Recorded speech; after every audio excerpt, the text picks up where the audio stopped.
If you've ever stood in front of a young apple tree with a pair of shears, absolutely terrified of making the wrong cut, well, you are in the right place.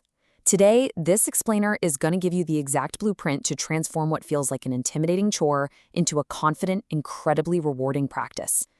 Proper pruning, it is literally the single most transformative action you can take to ensure your apple tree flourishes like never before, yielding massive, healthy harvests year after year. So let's dive right in. And this brilliantly illustrates exactly why we're doing this. Look at the chaotic, tangled canopy of that neglected tree on the left. It's basically choking on its own branches. Sunlight can't penetrate, and it creates this damp, stagnant magnet for disease. Any fruit it does manage to push out, small, weak, and disappointing. But on the right, that's the vibrant reality of a masterfully pruned tree. An open, sunlit, breathable crown where air circulates freely, sunlight hits every single apple, and the fruit yields are massive. That is the tree we're going to build. To get us there, we're going to follow a very logical, step-by-step journey. First, the basics of proper pruning, then the necessary tools and materials, followed by the best time to prune, step-by-step pruning instructions, common mistakes to avoid, and finally, the incredible benefits for your garden. Section 1. Basics of proper pruning. Section 2. Necessary tools and materials. Before stepping onto the battlefield, you need to equip yourself with the right weapons. So here is your essential hardware checklist. For branches up to about 3 centimeters thick, you absolutely need a high-quality pair of bypass secateurs. They give you a clean, scissor-like cut. Now, for the slightly thicker branches, you'll want long-handled loppers to give you that extra leverage. And for the thickest structural cuts, a pruning saw is your best friend. Actually, seasoned gardeners highly recommend modern battery-powered pruning saws. They are a real game changer, drastically reducing physical fatigue while giving you an incredibly clean cut. One quick tip from the pros: always keep those blades razor sharp and oiled. Dull blades will crush the stems rather than cutting them, and that's bad news. Oh, and of course, don't forget the safety gear. Sturdy gloves and protective glasses are an absolute must to keep you safe from falling debris and sharp splinters. Now, here's an often forgotten step that truly separates a total beginner from an orchard master: pruning sealants and micro-fertilizers. Think about it. When you cut a branch, you're literally creating an open wound. Agronomists stress how crucial it is to disinfect your tools with alcohol between trees, and then apply a pruning sealant or a micro-fertilizer like Tronver or copper-based pastes right onto the cuts. Why? Because this seals the wound and actively blocks devastating bacterial infections like fire blight. If you haven't heard of fire blight, it can wipe out an entire orchard, leaving the tree looking like it was literally scorched by fire. So, sealing your cuts, it's absolutely crucial for keeping your tree alive and thriving. Section 3. When is the best time? Which naturally begs the question: when is the exact moment you should actually step out into the garden with your shears? Well, it's a delicate, careful balance of weather, temperature, and tree dormancy. Here's your ideal pruning timeline. Winter dormancy technically kicks off in January, but your golden window, that's late winter, specifically February to early March.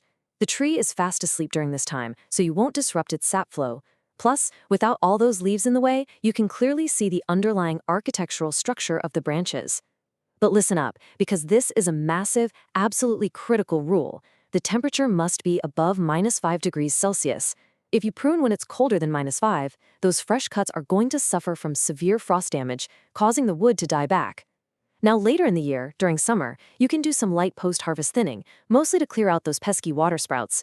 But the major structural heavy lifting, that must happen in that late winter window. Section 4. Step-by-step pruning.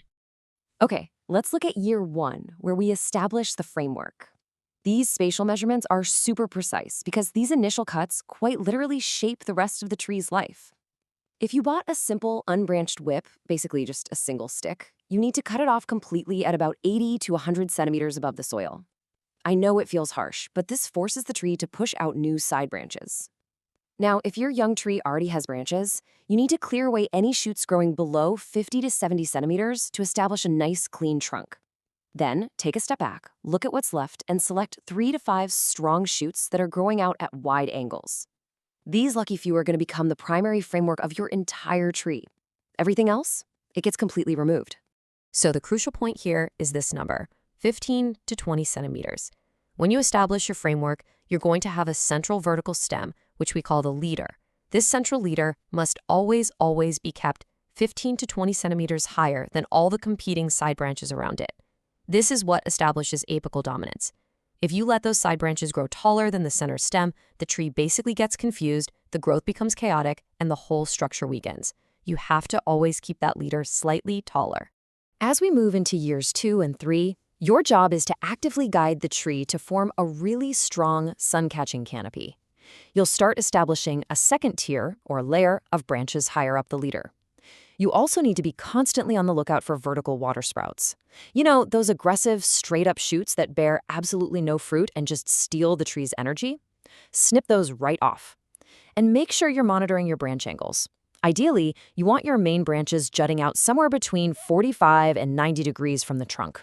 That's the sweet spot for a strong structure. Section 5, Common Mistakes. Now, what's really interesting about this slide is the biomechanics of how a tree actually heals. When you remove a branch, you have a choice. The wrong way is leaving a little stub of a few centimeters. A stub simply cannot heal. The bark around it dies, it rots, and it literally becomes an open front door for fungus and bacteria to march right into the heartwood of your tree. The right way?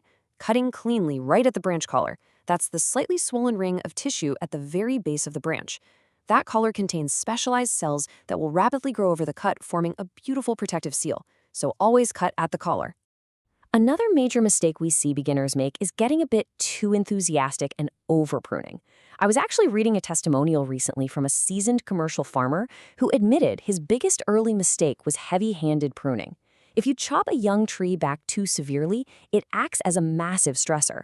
The tree thinks it's under attack. It'll panic, abandon all its plans to produce those delicious apples, and instead fight back by explosively pushing out hundreds of useless vertical water sprouts just to survive. Pruning has to be an act of balance, not an execution. And we absolutely have to avoid these major structural hazards. Leaving acute branch angles, meaning branches growing upward at an angle tighter than 45 degrees, is a total recipe for disaster. As that branch thickens over the years, bark gets trapped in the tight joint, creating a massive weak point. Come harvest time, the weight of the fruit can literally cause the tree to split right in half. Also, failing to remove deadwood just creates a luxury breeding ground for pests, and ignoring the balance between the root mass and the canopy will severely stunt the tree's overall development. Section 6. Benefits for your garden. To put all of this into perspective, the experts at the Fruit Growing Institute in Plovdiv put it beautifully. They state, the pruning for fruiting that will lead to the creation of physiological balance of the trees is moderate in strength, ensuring regular yields. Essentially, the science proves that a methodical, balanced, and moderate approach to pruning doesn't just give you one lucky harvest. It guarantees a physiological harmony within the tree that results in reliable, incredible success for decades to come. And the data backs this up undeniably. A neglected tree suffers from stagnant airflow. That means moisture just sits on the leaves, leading to an incredibly high risk of fire blight and scab, which ultimately leaves you with small, weak fruit. Nobody wants that. But your properly pruned tree, it enjoys excellent airflow. The wind dries the leaves naturally, which drastically lowers the disease risk. And because the tree's energy is perfectly allocated, the fruit is large, sweet, and the yields are sky high.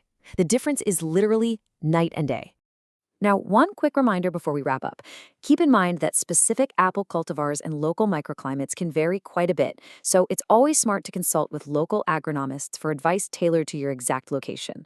But you now have the fundamental blueprint. So are you ready to step out into your garden today, pick up those shears, and shape the future of your orchard, one careful cut at a time?